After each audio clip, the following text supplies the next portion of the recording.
नमस्कार, the red mic में आपका स्वागत है। मैं हूं संकेत उपाध्याय। हम लगातार पंजाब से एक खबर ला रहे थे, किसान आंदोलन की, किसान के प्रदर्शन की। तो जाहिर सी बात है, ध्यान वहां पर केंद्रित था क्योंकि वहां पर बहुत तेज गतिविधि हो रही थी सरकार और किसानों के बीच में। लेकिन इसी देश के एक और सूबे में, जो कि है बंगाल, वहां पर भी एक कहानी चल रही है और एक बहुत महत्वपूर्ण कहानी है जिसके बारे में हमें लगा अपने दर्शकों को बताना चाहिए। और उसको बताने का तरीका यह है कि आप एकदम शुरुआत में जाएं, एकदम बेसिक क्वेश्चंस के, उस बेसिक जो सवाल हैं उनके जवाब तलाशने की कोशिश करें। इस जगह का नाम है संदेश खाली, पश्चिम बंगाल में। तो संदेश खाली में क्या हुआ, आइए जानने की कोशिश करते हैं। वरिष्ठ पत्रकार तमल साहा अब हमारे साथ जुड़ गए हैं। तमल, आपका बहुत बहुत स्वागत द रेड माइक में। थैंक यू सो मच समय निकालने के लिए। मैं कुछ एकदम बेसिक सवाल तमल आपसे पूछना चाहूंगा ताकि हमारे दर्शकों को समझ में आए कि इसको लेकर के सोशल मीडिया पर चर्चा तो बहुत हो रही है, लेकिन खबर को जानना और समझना बहुत जरूरी है कि वाकई हुआ क्या, और उसके बाद प्रतिक्रिया पर आएंगे। तो मेरा सबसे प्रथम पहला सवाल, तमल, संदेश खाली क्या है, कोलकाता से कितना दूर है और वहां क्या हुआ? संकेत, बहुत बहुत शुक्रिया। ये जो बेसिक सवाल है, शायद ये बेसिक सवाल लोग पूछना भूल गए और इस बेसिक सवाल का जवाब मिलना बहुत ज़रूरी है, क्योंकि सोशल मीडिया में आप जो देखेंगे वो है राजनीतिक तू तू मैं। बीजेपी का आक्रमण तृणमूल कांग्रेस के तरफ, या फिर सीपीएम कांग्रेस का आक्रमण तृणमूल कांग्रेस के तरफ। लेकिन यही बेसिक सवाल है जो शायद इसके हल तक पहुंचा सकता है। और ये जानना बहुत इंपॉर्टेंट है कि संदेश खाली में ये चीज़ शुरू कब से हुआ।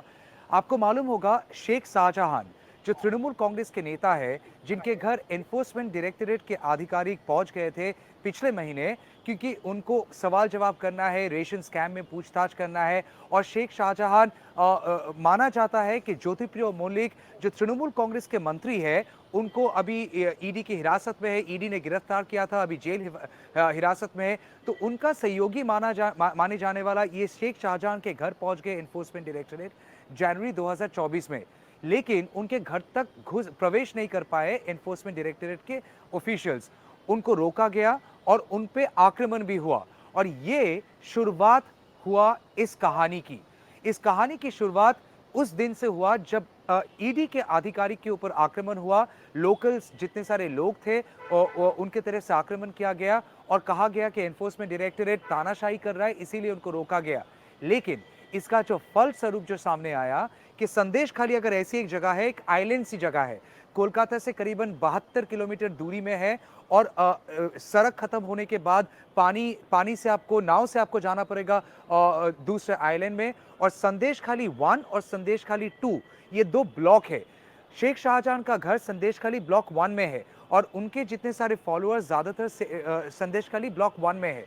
संदेश खाली ब्लॉक 2, इस जगह पे विरोध प्रदर्शनी शुरू हुआ पिछले हफ्ते शेख शाहजहां के खिलाफ। वो लोग ये कह के सामने आए कि शेख शाहजहां को गिरफ्तार होना चाहिए और ईडी के ऊपर जो आक्रमण हुआ इनका वो लोग निंदा करते हैं। लेकिन कहानी उधर शुरू और खत्म नहीं हो जाता है। ये जितने सारे प्रदर्शनी हुआ ये संदेश खाली ब्लॉक 2 में, जहां की महिलाएं सामने आ गए हाथों में झाड़ू या फिर लाठी लेके। उनका कहना था कि शेख शाहजहां तो ईडी की हिरासत में जाए, अच्छी चीज है, लेकिन इसके अलावा उनके दो और सहयोगी है जिनका नाम है शिबू हाजरा और दूसरे का नाम है उत्तम सरदार। ये दो लोग बहुत सालों से इन लोगों के ऊपर अत्याचार कर रहे हैं। और ये आक्रोश जमते जमते फाइनली एक आउटबर्स्ट हुआ और उनको शायद ये एक विंडो मिल गया कि शेख शाहजहां के ऊपर अगर ईडी का आइज है और अभी वो एब्सकॉन्डिंग है, ये अच्छा मौका है कि सबके सामने ये जितने सारे कहानियां वो लोग नहीं बता पाए इतने दिनों, इसको सामने लाए। और ये कहानी बताने के समय जो एक एलिगेशन सामने आया है संकेत, वो बहुत बहुत महत्वपूर्ण है, जिनका छान होना चाहिए, इन्वेस्टिगेशन होना चाहिए। महिलाएं सामने आके उन्होंने कहा कि उनके ऊपर बहुत सालों से एक टॉर्चर हो रहा है। और टॉर्चर सिर्फ मेंटल नहीं, फिजिकल टॉर्चर भी है। कुछ महिलाएं हैं, उन्होंने ये भी कहा कि उनको तृणमूल कांग्रेस के एक पार्टी ऑफिस है जो शेख शाहजहां जहां पे बैठते थे, उधर पे उनको लेके जाके उनके साथ दुर्व्यवहार और उनके साथ और भी कोट अनकोट गलत चीजें किया गया है। अभी संकेत हम लोग सब जानते हैं, अगर ऐसे सेक्सुअल हैरेसमेंट मोलेस्टेशन की बात सामने आए तो हम लोग वेट करते हैं पुलिस कंप्लेन की। ये एक हकीकत है कि आज तक महिलाएं सामने आके पुलिस के पास लिखित कोई कंप्लेन दर्ज नहीं किया है। शेख शाहजहां या फिर उनके सहयोगी शिबू हाजरा, उत्तम सरदार के खिलाफ कि उनके ऊपर शारीरिक अत्याचार हुआ है और ये लोग शामिल थे।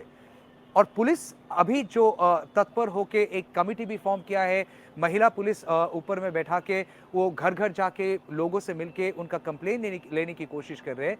उनका कहना है कि अभी तक ये जो ड्राइव शुरू हुआ पिछले 2 दिन यानी 48 आवर्स में, या आज 72 आवर्स हो जाएगा, 72 आवर्स में उनके पास सिर्फ 4 लिखित कंप्लेन आए और 4 लिखित कंप्लेन में से सिर्फ 1 मोलेस्टेशन का कंप्लेन है और बाकी दूसरे कोई इंसिडेंट के ऊपर है। यानी रेप के ऊपर, स्पेसिफिक रेप के ऊपर पुलिस के पास अभी तक ये पूरा किस्सा सामने आने के बावजूद कोई सामने आके कंप्लेन नहीं किया है। स्टेट विमेन कमीशन जो है उनका भी यही दावा है, लेकिन नेशनल विमेन कमीशन जो है, जो उधर पे जाके पहले तो कहा कि उनके पास कोई कंप्लेन, रेप का कंप्लेन आया नहीं है, लेकिन बाद में उन्होंने ट्वीट करके कहा कि लोग डरे हुए थे, महिलाएं डरे हुए थे और उनके साथ दुर्व्यवहार हुआ, ये चीज एनसीडब्ल्यू ने कहा है। तो अगर आप पूछे कि इसका शुरुआत क्या हुआ है, हाँ, कहानी का शुरुआत एक मुद्दा से हुआ जो शेख शाहजहां जिनके घर ईडी गया और ईडी के ऊपर आक्रमण होने के बाद दूसरे एक गांव एकदम लगा हुआ गांव में ये विरोध प्रदर्शनी शुरू हुआ। लेकिन इस कहानी का शुरुआत शायद बहुत सालों से है, जो हम लोग के नजर के सामने आया नहीं है। क्या सच है क्या गलत है, ये तो आखिर में इन्वेस्टिगेशन के बाद मालूम चलेगा। लेकिन जितने सारे एलिगेशन सामने आए हैं संकेत, वो बहुत चौंकाने वाली है। और संकेत, बहुत शॉर्ट में आपको बताना चाहेंगे, इसके अलावा और एक मुद्दा है। पश्चिम बंगाल की राजनीति में लैंड एक बहुत बड़ी भूमिका है लैंड की, और आज से नहीं, वो लेफ्ट रेजिम से हो या फिर उससे पहले जब कांग्रेस की सिद्धार्थ शंकर रॉय की गवर्नमेंट रहा हो, हमेशा से पश्चिम बंगाल में लैंड को लेके एक बहुत अलग इमोशनल सेंटिमेंट काम किया है। जब मैं इस जगह पे गया, संदेश खाली में गया और लोगों से बात किया, एक बात तो साफ है, कोई महिला सामने आके मुझसे ये नहीं कहा कि मेरे साथ ये अत्याचार हुआ है, पर्टिकुलरली सेक्सुअल हैरेसमेंट मेरे साथ हुआ है। ऐसा महिला मुझे एक भी नहीं मिला। सबका कहना है इनके साथ हुआ था, उनके साथ हुआ था, और वो सामने नहीं आ सकते हैं क्योंकि समाज बहुत छोटा है और गांव का समाज में सोशल ऑस्ट्रेसाइजेशन होना बहुत आसान चीज है। इसी के डर से, सोशल स्टिग्मा के डर से वो लोग सामने नहीं आना चाहते, ये उनका दावा है। और शायद कोई ना कोई लेवल में वो बेनिफिट ऑफ डाउट अब चाहे तो दे भी सकते हैं, क्योंकि एक्चुअली वो एक गांव का सेटअप है, बहुत ही एक पिछड़ा गांव है। बिजली सड़क तो है लेकिन फिर भी एक गांव है। लेकिन इसके अलावा जब मैं लोगों से बात कर रहा था संकेत, लोगों का कहना है कि उनकी जो जमीन है जिसमें वो लोग खेती बाड़ी करते थे, वो जमीन को हड़पा गया और जबरदस्ती लिया गया, ये कह के कि उसको लीज में लिया जा रहा है और उसको खेती छोड़ के फिशरीज में काम लगाया जाएगा। ये एक नई चीज है, नई बिजनेस का ट्रेंड है कि लोग फिशरीज में आ रहे हैं, जगह जगह पे जिसमें चाष नहीं हो सकता है उस जमीन को फिशरीज में कन्वर्ट कर रहे हैं, वेटलैंड में कन्वर्ट कर रहे हैं। तो लोगों का कहना है कि उनका जमीन हड़पा गया, कहा गया था कि लीज का पैसा मिलेगा, लेकिन आज तक पैसा मिला नहीं। और ये आक्रोश के पीछे अगर आप मुझसे पूछेंगे तो एक बहुत महत्वपूर्ण भूमिका इस सेंटिमेंट का है कि मुझसे मेरा जमीन मेरे अनुमति के बिना छीना गया है। क्या इतने सारे चीज सरकार के नजरअंदाज में इतने सालों से रहना संभव है? ये सवाल सरकार के सामने आना लाजमी है और ममता बनर्जी की सरकार को इसका जवाब देना पड़ेगा। तृणमूल कांग्रेस का कहना है कि बीजेपी इसको लेकर राजनीति कर रहा है, जगह पे जाके लोगों को भड़काने की कोशिश कर रहा है। आज भी ममता बनर्जी ने असेंबली में ये कहा है। सो तृणमूल कांग्रेस का कहना है कि बीजेपी और आरएसएस का एक भूमिका है इसमें, लेकिन लोगों का जब आप सुनेंगे तो शायद तस्वीर कुछ अलग है, लेकिन लोगों का कहना और उसको कंप्लेन में कन्वर्ट करना और उसके बाद उसका इन्वेस्टिगेशन होना शायद दो अलग चीज है। तमल, आपकी पूरी बातचीत से ये समझ में आ रहा है कि ये बहुत लंबा चलने वाला एक सिलसिला है, जिसमें मुख्य रूप से शेख शाहजहां जो हैं तृणमूल कांग्रेस के नेता वो केंद्र में और इसकी शुरुआत बहुत अच्छा किया आपने, बहुत विस्तार से शुरुआत से समझाया, क्योंकि हमने वो तस्वीरें देखी थी जब प्रवर्तन निदेशालय की टीम पर हमला हुआ था, जब वो वहां जा रहे थे। उसके बाद फिर इस तरीके से ये सब प्रकरण सामने आना, क्या हम ये मान के चले, और मैं अपने दर्शकों को इससे पहले कि आगे बढ़ूं ये भी बता दूं कि तमल साहा जो हैं वो फाउंडर हैं न्यूज द ट्रूथ के, और न्यूज द ट्रूथ जो है वो नॉर्थ ईस्ट में और पश्चिम बंगाल में और देश के अलग अलग जगहों से बहुत जबरदस्त पाथ ब्रेकिंग ग्राउंड रिपोर्टिंग कर रहा है, तो उनका चैनल सब्सक्राइब जरूर कीजिएगा, ये मैं अपने दर्शकों से कहना चाहूंगा। तमल, लेकिन मेरा सवाल आपसे ये है कि क्या ये एक अति महत्वपूर्ण मुद्दा, extremely serious issue of women exploitation, sexual exploitation, ostracisation, ये सारी चीजें दुर्भाग्य से राजनीति में लिप्त होकर के डूब रही हैं, कि तृणमूल को एक मौका मिल गया है बीजेपी को गलत साबित करने का, और बीजेपी को एक मौका मिल गया है तृणमूल को नीचा दिखाने का, और इसमें अनफॉर्चुनेटली, दुर्भाग्य से, वो जो महिलाएं हैं वो इस सब के बीच में कहीं अपना इंसाफ ढूंढ रही। एकदम एकदम। और कल जब मैं उधर पे गया, उस जगह से लाइव भी किया, तो संकेत, मेरा मेरा यही मानना है कि ये बहुत अनफॉर्चुनेट चीज है हमारे देश में, और इसके लिए सिर्फ तृणमूल कांग्रेस और बीजेपी को हम जिम्मेदार नहीं ठहराएंगे, ये राजनीति को जिम्मेदार ठहराएंगे कि कोई भी मुद्दा सामने आ जाए, एक दूसरे पे कीचड़ उछालने में इतने व्यस्त हो जाते हैं, मुद्दा शायद बैक सीट में चला जाता है। आज इस जगह पे संदेश खाली ब्लॉक 2 में जो हादसा हुआ, अगर हुआ है नहीं हुआ है, इसका छानबीन होना चाहिए, लेकिन लोग अगर सामने आके इसको कह रहे हैं तो उस पे नजर रखना मीडिया का काम है, और सबको उसमें नजर रखना, उनके साथ में जाके बात करके समझना जरूरी है। लेकिन हमने क्या देखा, बीजेपी ने कहा उनको रोका गया है, जाने से रोका गया है, बीजेपी के साथ पुलिस का हाथापाई हो गया, इस हद तक चला गया कि पत्थरबाजी हुई और लोगों को अरेस्ट किया गया है। तृणमूल कांग्रेस का क्या कहना है? तृणमूल कांग्रेस का कहना है कि छानबीन तो जरूर होगा, लोग कंप्लेन करें, उनमें इन्वेस्टिगेशन जरूर होगा, लेकिन बीजेपी इसको लेकर राजनीति कर रहे हैं। आज ममता बनर्जी पश्चिम बंगाल की जो असेंबली है, उस असेंबली में संदेश खाली के ऊपर उनका स्टेटमेंट यह है कि अगर किसी का कोई क्षोभ है, अगर कोई क्वाम्स है, वो सामने आने से हम लोग जरूर उस पर नजर रखेंगे, उसको लेके हम लोग बातचीत करेंगे, काम करेंगे। लेकिन बीजेपी का जो मुद्दा है, इस मुद्दे को हाथ में लेके हथियार बना के एक सांप्रदायिक दंगा फसाद क्रिएट करे। और ममता बनर्जी ने साफ साफ कहा, माइनॉरिटीज और ट्राइबल कम्युनिटी में एक दरार पैदा करने की कोशिश है बीजेपी का, ये ममता बनर्जी का आरोप है। बीजेपी का क्या आरोप है? बीजेपी का आरोप है कि ममता बनर्जी एक महिला मुख्यमंत्री है, और उनके राज्य में अगर ऐसी घटना सामने आए तो ये राज्य के लिए और उनके सरकार के लिए शर्मदायक है। तो दोनों का आरोप प्रत्यारोप का सिलसिला जारी है। लेकिन संकेत, हमारा नजर इसमें जरूर रहेगा कि लोग अगर इंसाफ ढूंढ रहे हैं तो उनको इंसाफ मिला कि नहीं मिला। कल जिन लोगों से मैंने बात किया, उनमें से बहुतों का कहना है कि आप मुझसे पूछ सकते हैं कि मैं कौन सी पार्टी को सपोर्ट करता हूं। किसी ने कहा कि हम किस पार्टी को सपोर्ट करते नहीं करते, वो तो बात की बात के हमारा वोट हमेशा एक ही पार्टी में जा रहा है, मैं उसका नाम नहीं लेना चाहता, लेकिन वो कह रहे कि हमारे साथ जो चीजें इतने सालों से हुआ है वो एक सोशल एंड एक इकोनॉमिक ऑपरेशन है। अच्छा, तीसरी चीज बहुत महत्वपूर्ण, पश्चिम बंगाल सरकार की कहना है कि पिछले 2 सालों से मनरेगा फंड्स सेंट्रल गवर्नमेंट से नहीं मिल रहा है, राइट? उनका कहना है कि लोगों को अपना पैसा, उनका हक नहीं मिला है। कल जब मैं उधर पे गया, शेख शाहजहां के खिलाफ और एक आरोप है, महिलाएं कह रहे हैं कि हम लोग सब जॉब कार्ड होल्डर्स है, यानी 100 दिन की 100 दिन की जो काम है मनरेगा में, हम लोग क्वालिफाइड है, हम लोग काम भी किया और हम लोग की पैसा अकाउंट में आ गया। एटलीस्ट 4 से 5 महिलाएं हैं जिन्होंने टेस्टिमनी दिया कि उनका कहना है कि 2 साल पहले जब पैसा आया, पूरा पैसा अकाउंट से उठा के शेख शाहजहां के हाथ में देना पड़ा।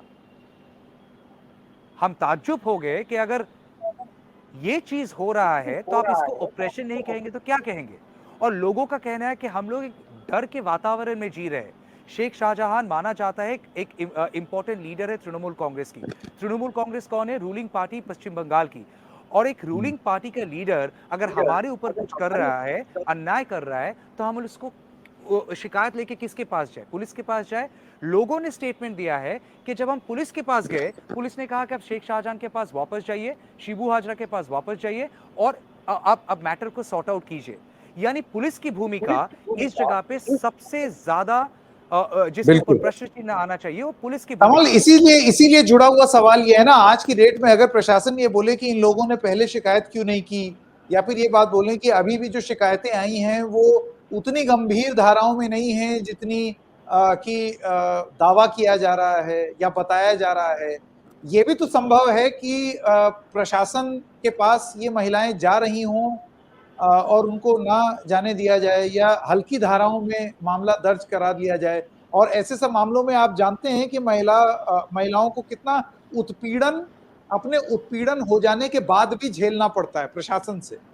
तो ऐसे में क्या भूमिका निभा सकती है राज्य की सरकार? देखिए क्योंकि संकेत, राजनीति से ऊपर उठ करके इंसाफ अगर नहीं मिलेगा तो फिर इंसाफ कहीं दब जाएगा। जैसे कहावत है, किसी के साथ अगर अन्याय हुआ, अगर उनको इंसाफ ना मिला, तो किसी के साथ इंसाफ हो वो मायने नहीं रखता है। मार्टिन लूथर किंग ने कहा है ये। और अभी उम्मीद यही रहेगा कि ममता बनर्जी के सरकार के सामने जब ये सारी चीजें सामने आए हैं, पुलिस अपना काम करेगी। कल उधर पे जाने के बाद, पुलिस और लोगों से बात करने के बाद ये एक चीज तो साफ है कि शायद लोग पुलिस के पास गए और पुलिस ने उसी मोमेंट पे एक्शन नहीं लिया। और लोग कह रहे हैं कि हम किसके पास जाए? अगर अगर पुलिस मेरा सोशल गार्डन है, अगर सोसाइटी का गार्डन पुलिस माना जाता है, और वही सोशल गार्डन अगर मेरे को बिट्रे करे, तो मैं किसके पास जाऊं इंसाफ मांगने? अगर वही पुलिस मेरे को और पीड़ा दे, तो मैं किसके पास जाऊं? मेरे घर पे अगर कमल, मैं मुझे ये बताइए, ये जो शेख शाहजहां के बारे में थोड़ा सा बताइए कि ये कितने जरूरी हैं तृणमूल कांग्रेस के सिस्टम में। उसी से पता चल जाएगा कि क्या इनको इनको संरक्षण प्राप्त है, क्या इनको प्रोटेक्ट किया जा रहा था। क्योंकि राजनीतिक दल दावे बहुत करते हैं, लेकिन वो कितने पावरफुल हैं या क्या वर्चस्व है, उसी से समझ में आ जाएगा। देखिए, शेख शाहजहां अभी तक अब्सकॉन्डिंग है। हम्म। ना ईडी को मिल रहा है, ना स्टेट पुलिस को मिल रहा है। शेख शाहजहां अभी भी एब्सकॉन्डिंग है। कहां पे है किसी को नहीं मालूम। राज्य पुलिस या फिर राज्य सरकार से कोई स्टेटमेंट इसके ऊपर नहीं आए। ईडी का भी मानना है कि वो एब्सकॉन्डिंग है, लुकआउट नोटिस जारी हो गया है। लेकिन शेख शाहजहां कोई मंत्री नहीं है, शेख शाहजहां कोई एमएलए नहीं है। लेकिन राजनीति में एमएलए, मंत्री, एमपी होने के ये सारे पद छोड़ के कैडर लेवल में बहुत सारे पद है जो इंपॉर्टेंट है। उस हिसाब से देखा जाए तो शेख शाहजहां संदेश खाली में एक इंपॉर्टेंट पॉलिटिकल व्यक्तित्व है। उनके नाम के पोस्टर से बहुत जगहों पे, अगर ममता बनर्जी का पोस्टर लगाया गया है तो उसके नीचे कहीं पे शेख शाहजहां का भी तस्वीर है। और एक मार्केट है जो शेख शाहजहां के नाम पे है, शायद उन्होंने खुद बनाया, अपने नाम को उसमें लगाया। जो पंचायत ऑफिस है उसके आजू बाजू में आपको शेख शाहजहां का पिक्चर दिखेगा। तो ये कहना सेफ है कि शेख शाहजहां एकदम कैडर लेवल एक वर्कर नहीं है, मंत्री भी नहीं है और वर्कर भी नहीं है। बीच में अगर किसी का वैल्यू है एज अ पार्टी कोऑर्डिनेटर और as a party leader, then जरूर शेख शाहजहां का इंपॉर्टेंस जरूर है। नहीं तो ये हैरान करने वाली बात है कि कोई ऐसे ही लापता हो जाए। जैसे मेहुल चोस्की लापता हो गए थे या फिर देश छोड़ के चले गए, नीरव मोदी चले गए, ये जैसे हमें ताज्जुब किया, उसी तरह ये इंसान कहाँ पे है भाई साहब, कहाँ पे छिप गए और लोगों को क्यों नहीं मिल रहा है? डिजिटल एज है, इतने सारे टूल्स है लोगों के पास, पुलिस के पास, और ट्रेस करना क्यों इतना मुश्किल हो रहा है? ये सवाल जरूर ईडी और स्टेट पुलिस के सामने आना एकदम जाहिर सी बात है। शेख शाहजहां संदेश खाली में इंपॉर्टेंट है। कमल साहब, इस तमाम जानकारी के लिए आपका बहुत बहुत धन्यवाद। खास तौर से इसलिए क्योंकि आपने बहुत विस्तार से राजनीति और धरना प्रदर्शन और जिसको अंग्रेजी में हाइपरबोली कहा जाता है, उस शोर शराबे से ऊपर उठ करके तथ्यों के आधार पर जमीन पर जाकर आपने हमको सटीक बात बताई कि संदेश खाली का सच क्या है और वहां हुआ क्या। और अब देखना यह होगा कि जांच में सामने क्या निकल करके आता है। और अगर जो महिलाओं ने अब आरोप लगाए हैं, जो कि इतने गंभीर आरोप हैं, उनको राज्य की सरकार और नेशनल कमीशन फॉर विमेन वो इसको किस तरीके से, एक जल्दी से अगर आप बता दें, एनसीडब्ल्यू की तरफ से जो एक स्टेटमेंट आया है, क्योंकि तृणमूल कांग्रेस की तरफ से ये बोला गया कि एनसीडब्ल्यू भी हमारी तरफ की ही बात कर रही, फिर मेरे ख्याल से एनसीडब्ल्यू की तरफ से एक नया स्टेटमेंट भी आया है। जैसे मैंने स्टेटमेंट बताया, क्या है? जैसे मैंने बताया संकेत, पुलिस का दावा है कि वो लोगों के पास पहुंचने के बावजूद कोई लिखित कंप्लेन रेप या सेक्सुअल हैरेसमेंट का उनके पास लिखित में आया नहीं है। सिर्फ एक मोलेस्टेशन केस का कंप्लेन मिला है और जो जो जो पीड़िता है उनको प्रोटेक्शन दिया गया है और वो इन्वेस्टिगेशन चल रहा है। अभी स्टेट विमेन कमीशन वो गए, वो लोगों से बात किए, नेशनल कमीशन फॉर विमेन वो भी वारदा जगह पे गए और पूछताछ किए। जिस दिन वो गए, निकलने के समय मीडिया के साथ बात करने के समय उन्होंने कहा कि हमारे पास कोई कंप्लेन नहीं आया है रेप का। और नेशनल कमीशन विमेन तब ये भी उन्होंने कहा था कि शायद लोग डरे हुए हैं, महिलाएं डरे हुए हैं। ये बात उन्होंने कहा था, साफ-साफ मुझे याद है। और तृणमूल कांग्रेस का जो दावा था कि देखिए हम जो कह रहे हैं कि ये शायद पूरा झूठ है, ये अफवाह है और बीजेपी इसको लेके राजनीति कर रहा है। लोगों का भी कहना है कि हमारे साथ कोई सेक्सुअल हैरेसमेंट हुआ नहीं। एक वायरल वीडियो के आधार पे पश्चिम बंगाल को डिफेम करने का, बदनाम करने का एक प्रयास है बीजेपी का। उसके बाद एनसीडब्ल्यू का एक ट्वीट भी आया है जिसमें उनका कहना है कि उनके पास बहुत सारे स्टेटमेंट्स आए हैं और वो उनको छानबीन करेंगे। तो अभी देखना पड़ेगा संकेत, eventually matter NCW, state commission of women और पुलिस के पास जाके ठहरेगी। कोर्ट के अभी अभी कैलकाटा हाई कोर्ट भी इसका कॉग्निजेंस लिया है। कैलकाटा हाई कोर्ट के 2 जजेस, एक तो सेक्शन 144 को स्क्रैप किया, कहा कि आप इसको ऐसे नहीं कर सकते, और दूसरी जो जज है कैलकाटा हाई कोर्ट की, उन्होंने कहा कि ये सारे बहुत गंभीर आरोप है और राज्य सरकार को लिखित में रिपोर्ट सबमिट करने के लिए कहा गया है 20 तारीख के भीतर। और 20 तारीख को मामला कैलकाटा हाई कोर्ट के अंदर सामने फिर से आएगा कि सरकार का क्या स्टैंड पॉइंट है, सरकार के पास क्या है। तो 20 तारीख में शायद बहुत खुलासा हो जाएगा, रिपोर्ट जब पेश हो जाएगा कोर्ट में, कि सरकार के पास अभी तक क्या क्या तथ्य आए हैं और उन तथ्यों के आधार पे क्या इन्वेस्टिगेशन अभी तक हुआ है, कितना सच सामने आएगा, अभी तक आया है, वो भी शायद साफ हो सकता है जब कोर्ट में मामला आएगा। कमल साहब, इस तमाम जानकारी के लिए आपका बहुत बहुत धन्यवाद and all the best for news the truth. दर्शकों से एक बार फिर से अपील, कमल का जितना भी मेहनत है, जो हार्ड वर्क है, उसको आप लोग भी सराहिए। बहुत बहुत धन्यवाद कमल हमारे साथ जुड़े। Thank you very much. Thank you.